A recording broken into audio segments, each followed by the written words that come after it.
Hi friends, നമ്മൾക്കിതൊരു ബീറ്റ്റൂട്ടിൻ്റെ അച്ചാറിട്ടാലോ.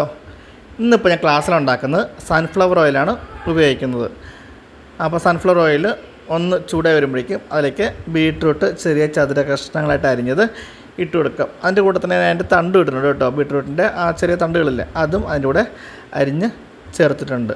എന്നിട്ട് ഒരല്പം ഉപ്പും കൂടി ചേർത്തിട്ട് നമുക്ക് വാട്ടി കൊടുക്കാം. ഒരല്പം ഉപ്പും ചേർത്ത് ജസ്റ്റ് എണ്ണയിലൊന്ന് വാട്ടിയിട്ട് നമുക്ക് കോരിമാറ്റാം. ഒത്തിരി വേവേണ്ട ആവശ്യമില്ല, ഒരു പകുതി വേവിൽ താഴെ ഒന്ന് വാടി കിട്ടിയാൽ മതി. ശേഷം നമുക്ക് കോരിമാറ്റാം. മുഴുവനായിട്ട് വേണ്ട ആവശ്യമില്ല, വെന്ത് കലങ്ങിപ്പോവും. അപ്പോൾ ഒരു ജസ്റ്റ് ഒന്ന് വാടി കിട്ടിയാൽ മാത്രം മതി. ആ വാടലിനകത്തുള്ള ഉപ്പ് ഇട്ടാൽ മതി. ബാക്കി ഉപ്പ് നമുക്ക് പിന്നീട് നമുക്ക് ചേർത്ത് കൊടുക്കാവുന്നതാണ്. ഇനി ഈ എണ്ണ പോരാ, കുറച്ചുകൂടി എണ്ണ ഒഴിച്ചിട്ട് വേണം നമുക്ക് കടുക് പൊട്ടിക്കാനായിട്ട്. ആവശ്യത്തിനുള്ള കടുക് നമുക്ക് പൊട്ടിക്കാനിടാം. കടുക് ചേർത്തു.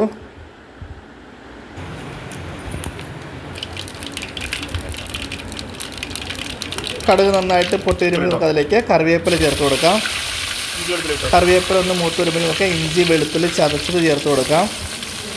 ഇഞ്ചി വെളുത്തുള്ളി ചതച്ച് ചേർത്ത ശേഷം നന്നായൊന്ന് വഴറ്റി കൊടുക്കാം. അപ്പോൾ ഇഞ്ചി വെളുത്തുള്ളിയും കറിവേപ്പിലയും കൂടി നന്നായൊന്ന് വഴറ്റിയെടുക്കാം. നന്നായി മൊരിഞ്ഞ ശേഷം നമുക്കതിലേക്ക് പൊടികൾ ചേർത്ത് കൊടുക്കാവുന്നതാണ്. അപ്പോൾ ഇഞ്ചിയും വെളുത്തുള്ളിയും നന്നായിട്ടൊന്ന് വഴന്ന ശേഷം നമുക്കതിലേക്ക് മുളക് പൊടി ചേർത്ത് കൊടുക്കാം.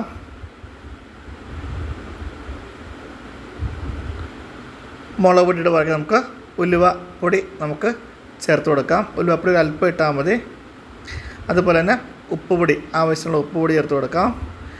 പിന്നെ നമുക്ക് വേണ്ടത് കായപ്പൊടിയാണ്, കായപ്പൊടിയും ചേർത്ത് കൊടുക്കാം. നന്നായി ഒന്ന് ഇളക്കി യോജിപ്പിച്ചെടുക്കാം. പൊടികളെല്ലാം മൂത്ത് വരട്ടെ. തീ ഒരല്പം സിമ്മിലേക്ക് ഇട്ടേക്കുക. പൊടികൾ മൂത്ത് വരുമ്പോൾ നമുക്ക് വിനാഗിരിയും വെള്ളവും കൂടി ചേർത്ത് കൊടുക്കാം.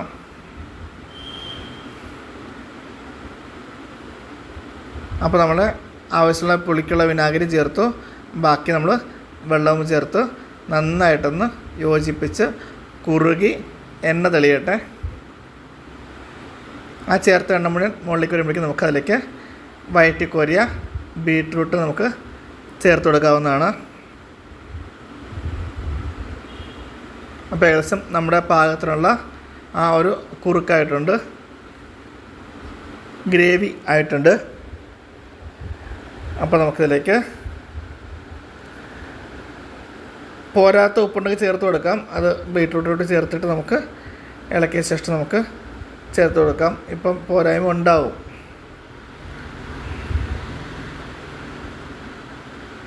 നമ്മൾ വിനാഗിരിയും വെള്ളവും കൂടി അഡ്ജസ്റ്റ് ചെയ്തിട്ടാണ് അതിൻ്റെ ഗ്രേവി കറക്റ്റാക്കുന്നത്.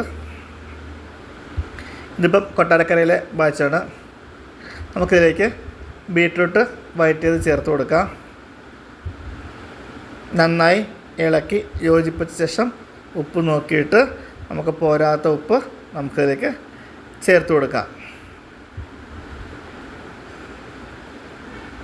അപ്പോൾ നമ്മളെ ബീറ്റ്റൂട്ട് അച്ചാർ ഇവിടെ റെഡി ആയിട്ടുണ്ട്. ഒരല്പം പഞ്ചസാര കൂടി ചേർത്ത് കൊടുത്തിട്ടുണ്ട്. അതിൻ്റെ ടേസ്റ്റ് ഒന്ന് അഡ്ജസ്റ്റ് ചെയ്യാൻ വേണ്ടിയാണ് പഞ്ചസാര ചപ്പം. എല്ലാവരും ട്രൈ ചെയ്യുക. Have A nice day. Thank you.